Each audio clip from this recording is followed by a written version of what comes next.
जय माता दी साथियों, स्वागत है आप सभी का आज के इस नए वीडियो में।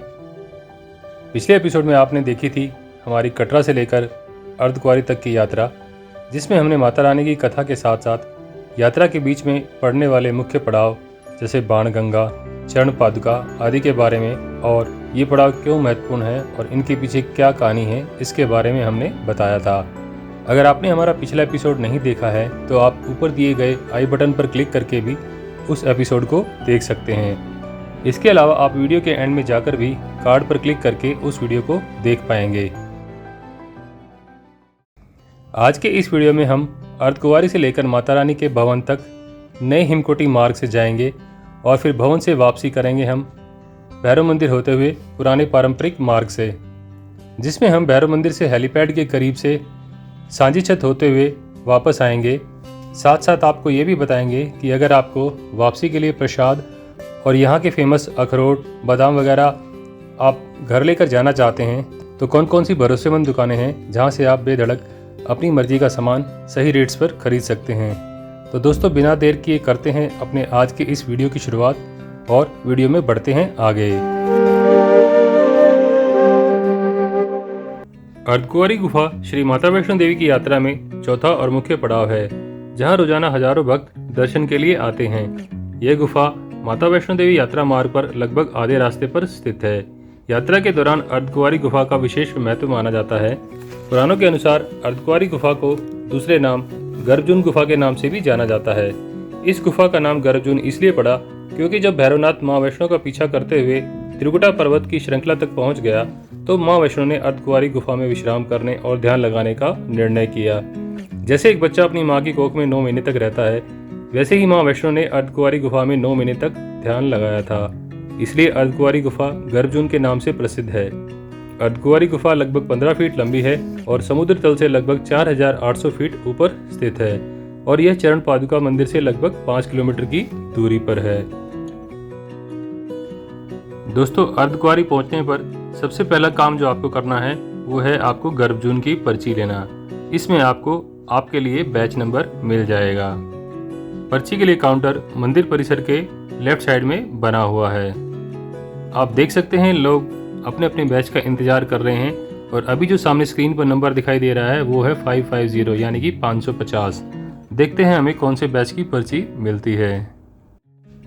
मुझे जो पर्ची मिली उसका नंबर था 552 यानी कि 552। जो नंबर स्क्रीन पर दिखाई दे रहा है उससे भी 2 बैच आगे। पर्ची काउंटर पर हमें पता चला कि स्टैंडर्ड वेटिंग टाइम 30 घंटे के करीब है, यानी 30 घंटे तो करीब हमें लगने ही थे। इंतजार करने के साथ साथ हमने भोजन करने का फैसला किया क्योंकि 8:30 बज चुके थे और खाना खाने का टाइम भी हो गया था और हमें भूख भी लग चुकी थी। तो हमने यहाँ पर श्राइन बोर्ड द्वारा संचालित भोजनालय में खाना खाने का फैसला किया। यहाँ के कढ़ी चावल बहुत ही फेमस हैं। हमने कढ़ी चावल और देसी घी से बना हुआ हलवा लिया। श्राइन बोर्ड के भोजनालय के अलावा यहाँ पर कई रेप्यूटेड ब्रांड के रेस्टोरेंट भी अवेलेबल हैं, जहाँ पर आप अपना मनपसंद खाना खा सकते हैं। लेकिन यहाँ पर दिया जाने वाला खाना सात्विक ही होगा और जो बिना प्याज और लहसुन का होगा। खाना खाने के बाद दोस्तों, मैंने जो बैच चल रहा था उसका जायजा लेने का फैसला किया। अभी 390 चल रहा था और हमारा नंबर था 552। पूछताछ करने पर हमें पता चला कि 1 घंटे में लगभग 5 से 6 बैच ही निकल पाते हैं। तो इस हिसाब से हमारा जो वेटिंग टाइम था वो था करीब 32 घंटे का। तो काउंटर पर जो वेटिंग टाइम लिखा हुआ था 30 घंटे का, वो लगभग ठीक ही था। 30 घंटे करीब इंतजार करना हमारे लिए यहाँ पर पॉसिबल नहीं था क्योंकि इससे हमारी सारी बुकिंग्स वगैरह डिस्टर्ब हो जाती और इस हिसाब से तो हम वापसी में भी गर्भजून के दर्शन नहीं कर पाते। मेरे पास दोस्तों VIP एक्सेस भी अवेलेबल था तो मैंने उसका यूज़ करने का फैसला किया। फिर भी हमें दर्शन करते करते 2 घंटे लग गए और हमें 11:30 बज गए। तो साथियों, अगर आप गर्भजून के दर्शन करना चाहते हैं तो आपको अर्धकुंवारी के लिए 1 से 1.5 दिन एक्स्ट्रा लेकर चलना होगा और आप इस दर्शन को सुविधाजनक रूप से करना चाहते हैं तो आप यहाँ पर शैलपुत्री भवन है जिसमें डोरमेट्री 120 रुपये पर हेड के हिसाब से अवेलेबल है। तो आप पहले से ऑनलाइन बुकिंग कराकर अपने प्रोग्राम के हिसाब से यहाँ पर पहले से एक डॉर्मेट्री बुक कर लें और आराम से या तो जाते वक्त या आते वक्त माता रानी के दर्शन कर सकते हैं।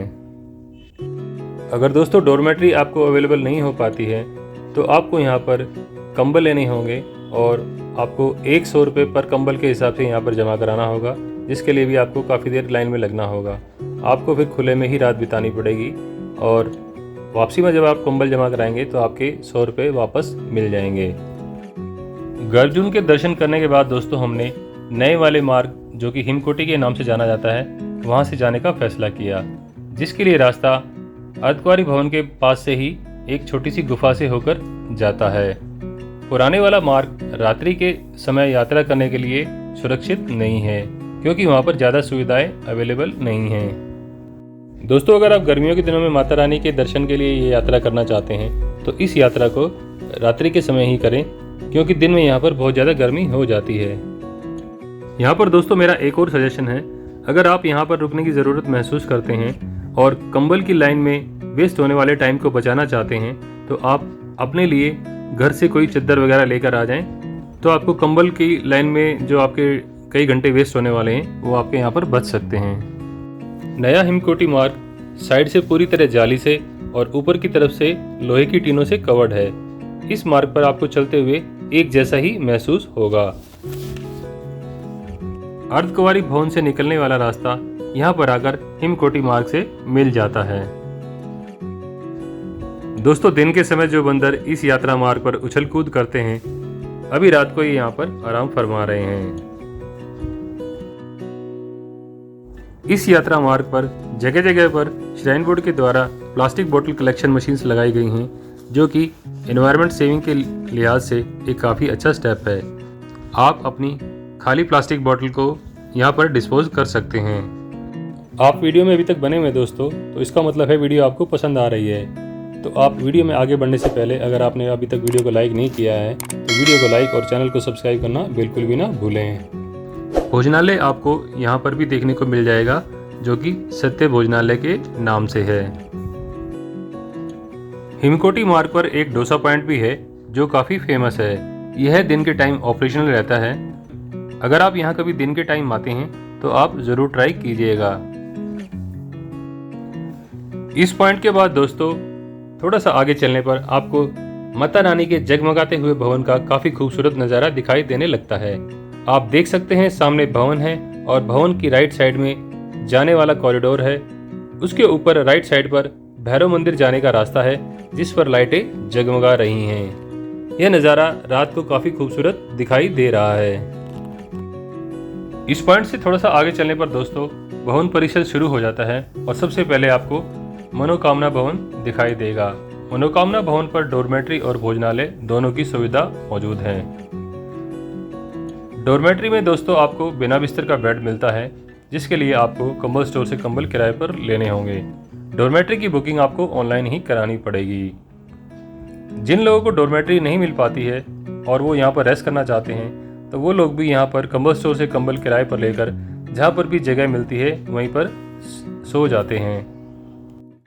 अगर आप भी कंफर्टेबली इस यात्रा को करना चाहते हैं तो अपनी यात्रा को मेरे द्वारा बताए गए तरीकों से प्रॉपरली टाइमली प्लान करें और अपनी पहले से तमाम ऑनलाइन बुकिंग्स करा कर रखें। थोड़ा और आगे बढ़ने पर आपको अपनी लेफ्ट साइड में पहली भेंट शॉप मिल जाएगी। तो आप माता रानी पर चढ़ावे के लिए यहाँ से नारियल प्रसाद, चुन्नी और रक्षक कवच वगैरह ले सकते हैं। ठीक इसके सामने राइट साइड पर पहला लॉकर नंबर 1 है जहाँ आप अपना सामान नहाने धोने के बाद जमा करा सकते हैं। आप कोशिश कीजिए कि आपको यही लॉकर मिल जाए क्योंकि अगला लॉकर नंबर 2 और 3 जो काफ़ी आगे है और आपको वहां जाने के लिए नीचे बहुत सारी सीढ़ियां उतरनी होंगी और फिर से वापसी में दोबारा आपको चढ़ना उतरना होगा। अब आगे फैसला आपका है, आपको जो सही लगे आप वो चुन सकते हैं। नहाने के लिए घाट लॉकर नंबर 2 और 3 के बाद बने हुए हैं। यहाँ पर श्रद्धालु नहा धोकर माता रानी के दर्शन के लिए जाते हैं। बर्फ जैसे ठंडे पानी में नहाकर आपकी सारी यात्रा की थकान यहाँ दूर हो जाती है। पहले जो नहाने के लिए घाट भवन की बैक साइड में होता था वो अब बंद था। वहाँ पर कोई कंस्ट्रक्शन का काम चल रहा था, इसलिए आप उस घाट के भरोसे बिल्कुल मत रहिएगा। माता रानी के दर्शनों के लिए जाते वक्त दोस्तों आप किसी भी तरह का चमड़े का सामान जैसे कि पर्स और बेल्ट, इलेक्ट्रॉनिक सामान जैसे कि मोबाइल कैमरा या दूसरा कैमरा और कोई भी इलेक्ट्रॉनिक गैजेट वगैरह ना लेके जाएं। इवन पेन, माचिस और कॉम वगैरह भी आपको अलाउ नहीं की जाएंगी। हम दोस्तों अर्धकुंवारी से 11:30 बजे के करीब चले थे और 2 बजे पहुंचे थे। नहाने धोने के बाद हम यहाँ पर आराम से लाइन में लगे और हमें यहाँ पर कोई भीड़ नहीं मिली। बिना किसी एक्स्ट्रा एफर्ट के हमें यहाँ पर माता रानी के बड़े आराम से दर्शन हुए। पवित्र गुफा के अंदर माता रानी 3 पिंडियों के रूप में विराजमान है, जिसमें बाई पिंडी माँ सरस्वती, बीच वाली पिंडी महालक्ष्मी और दाहिनी वाली पिंडी महाकाली का रूप है। माता रानी के दर्शन करके दोस्तों जब हम बाहर निकले तो सुबह के करीब 4 बज चुके थे और सवेरा होने को था। हमने थोड़ा सा नाश्ता किया और 4:30 बजे के करीब हमने अपनी यात्रा को भैरव मंदिर के लिए कंटिन्यू रखने का फैसला किया। वैसे तो यहाँ पर रोपवे की सुविधा भी अवेलेबल है, लेकिन रोपवे 7 बजे के बाद ही चालू होता है और जिसका कोई भरोसा भी नहीं था। हम पैदल ही भैरव मंदिर की ओर चल पड़े। यहाँ पर भी दोस्तों श्राइन बोर्ड के द्वारा घोड़े, पिट्ठू और पालकी के लिए प्रीपेड काउंटर बना हुआ है, लेकिन यहाँ से आपको घोड़ा भैरव मंदिर तक के लिए नहीं मिलेगा। आपको अर्धकुंवारी या कटरा तक के लिए घोड़ा करना होगा। भैरव मंदिर की यात्रा किए बिना माता वैष्णो देवी की ये यात्रा अधूरी मानी जाती है, क्योंकि ऐसा माना जाता है कि जब माता रानी यहाँ पर पवित्र गुफा में तपस्या करके जब बाहर निकली, तब उन्होंने देखा कि हनुमान जी जो उनकी रक्षा कर रहे थे वो भैरवनाथ के साथ युद्ध कर रहे थे, और काफ़ी देर तक युद्ध का अंत होते ना देखकर माता रानी ने महाकाली का रूप धारण किया और भैरवनाथ का सिर काट दिया। भैरवनाथ का सिर भवन से लगभग 3 किलोमीटर दूर भैरव घाटी में जाकर जहाँ पर गिरा था, वहाँ पर आज भैरव मंदिर बना हुआ है। मरने के बाद भैरवनाथ को अपनी गलती का एहसास हुआ और उन्होंने माँ वैष्णवी के रूप को जानकर माता रानी से क्षमा मांगी। तब माता रानी ने उनको वरदान दिया कि जो भी श्रद्धालु मेरी यात्रा के लिए आएगा उसे तुम्हारे मंदिर पर जरूर जाना होगा, वरना उसकी यह यात्रा अधूरी रह जाएगी। उसके बाद से दोस्तों भैरवनाथ के मंदिर की भैरव घाटी की ये यात्रा माता रानी की यात्रा के साथ साथ जरूरी मानी जाती है। भैरव मंदिर पर दर्शन करने के बाद दोस्तों आप भैरव मंदिर के सामने बने हुए इस व्यू पॉइंट से काफ़ी खूबसूरत नज़ारा देख पाएंगे। श्रद्धालु यहाँ पर काफ़ी तस्वीरें भी खींचते हैं और आराम भी करते हैं। यहाँ से भैरव घाटी का काफ़ी खूबसूरत नज़ारा दिखाई देता है और सामने ही नीचे माता रानी का भवन भी आप ऊपर से देख पाएंगे। माता रानी का भवन और भैरव मंदिर, यहाँ पर दोस्तों आपको एक चीज़ का और ध्यान रखना है, दोनों ही जगह पर आरती 7 बजे के करीब शुरू हो जाती है, जिसके लिए दर्शन 6:30 बजे के करीब रोक दिए जाते हैं।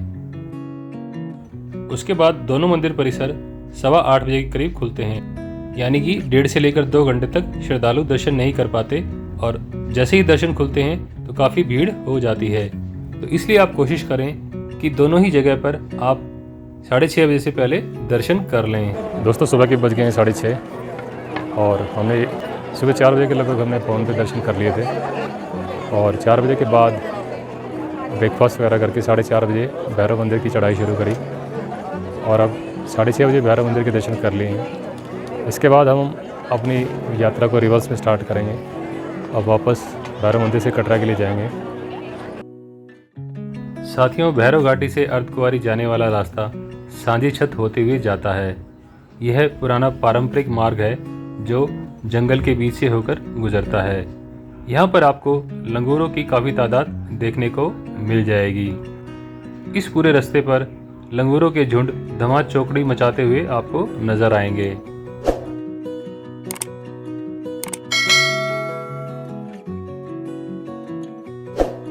इस यात्रा मार्ग पर आप इनसे बच के चलें और अपने हाथ में कोई भी खाने पीने का सामान या और कोई कीमती चीज़ वगैरह ना रखें।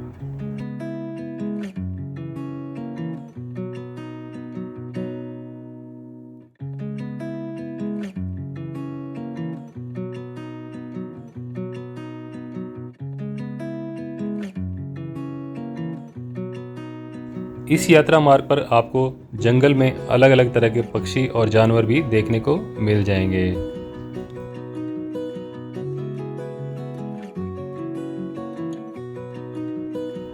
इस यात्रा मार्ग से आप सांझी छत के पास बने हुए हेलीपैड को भी देख पाएंगे। यहाँ पर आप हेलीकॉप्टर सर्विसेज देख सकते हैं, एक के बाद एक हेलीकॉप्टर आ और जा रहे हैं।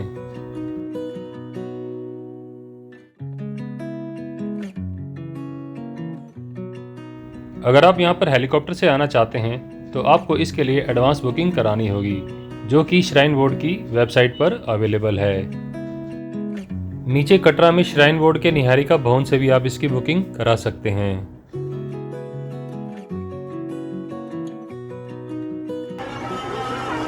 6:30 बजे हमने भैरव मंदिर के दर्शन कर लिए थे और 4 बजे के करीब हम भवन से निकले थे।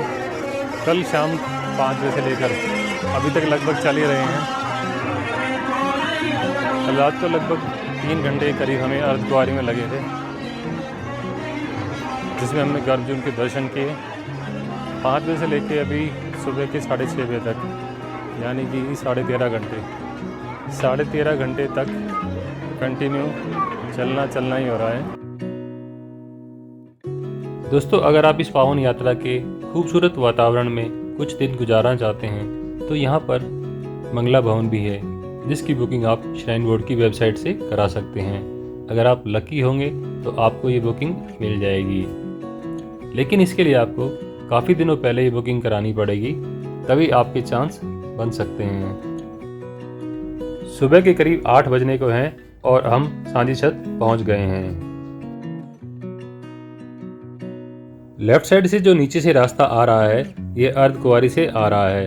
अब हम इस रास्ते से वापस अर्धकुंवारी जाएंगे। राइट साइड को जाने वाला रास्ता हेलीपैड की ओर जाता है। यहाँ पर आप कुछ देर बैठकर आराम कर सकते हैं और चाय, कॉफ़ी, स्नैक्स या आइसक्रीम वगैरह ले सकते हैं। यहाँ बैठकर आप पास में बने हुए हेलीपैड पर आते जाते हुए हेलीकॉप्टर्स को भी देख सकते हैं।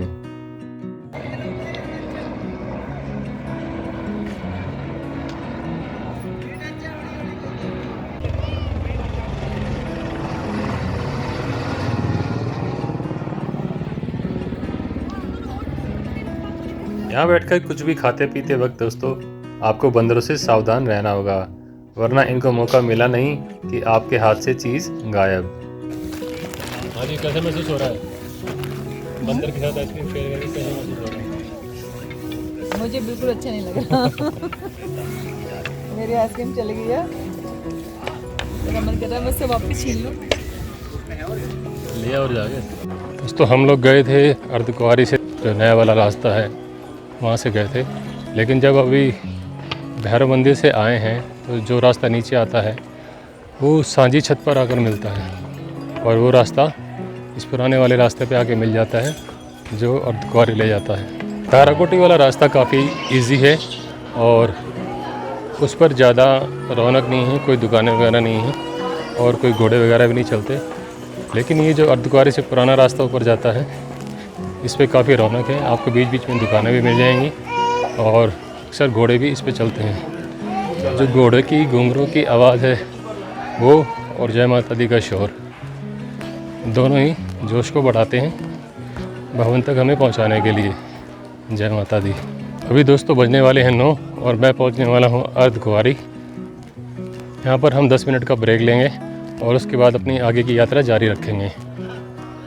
अगर आप गर्मी में यहाँ पर ट्रैवल करते हैं तो मेरा सजेशन है कि आप शाम को 5 बजे करीब यात्रा शुरू करें, जैसा कि मैंने शुरू करी थी, और पूरी रात में आप आराम से बिना किसी गर्मी के इस यात्रा को कंप्लीट कर लेंगे और सुबह टाइमली नीचे पहुंच जाएंगे। अर्धकुंवारी के बाद दोस्तों आपको बंदरों की तादाद काफ़ी मिलेगी दोनों रास्तों पर, चाहे वो नया है चाहे पुराना, आपको दोनों रास्तों पर काफ़ी संख्या में बंदर मिलेंगे। तो इसलिए आप अपने हाथ में कोई भी ऐसी चीज़ वैल्यूएबल ना रखें, खासकर खाने की चीज़ें। आप कितना ही ध्यान रख लेना, आपके हाथ से छीन के भाग जाएंगे।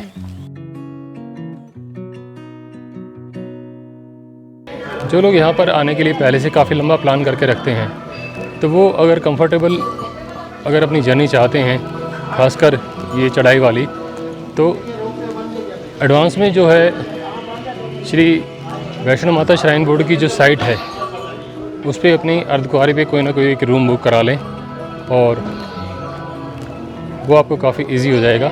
आप अर्धकुंवारी तक आइए और शाम को वहाँ स्टे कीजिए, आराम से गर्भजून के दर्शन कीजिए, उसके बाद आप अपनी आगे की यात्रा कंटिन्यू करें। तो अगर आप काफ़ी पहले से प्लान करते हैं तो ये ऑप्शन आपके लिए काफ़ी इजी है, क्योंकि यहाँ पर रूम्स की जो अवेलेबिलिटी है वो काफ़ी कम है और काफ़ी लिमिटेड रूम है, तो इसलिए आपको काफ़ी पहले एडवांस में बुकिंग इसकी करनी होगी।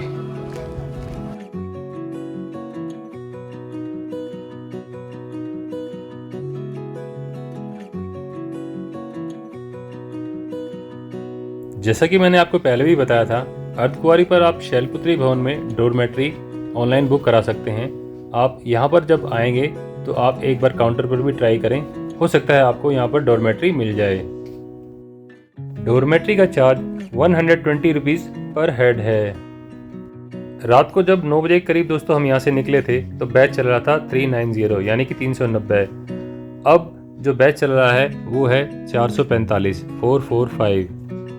तो आप यहाँ अंदाज़ा लगा सकते हैं कि 12 घंटे में करीब 55 बैच ही निकल पाए हैं, यानी कि 1 घंटे में करीब 4.5 बैच।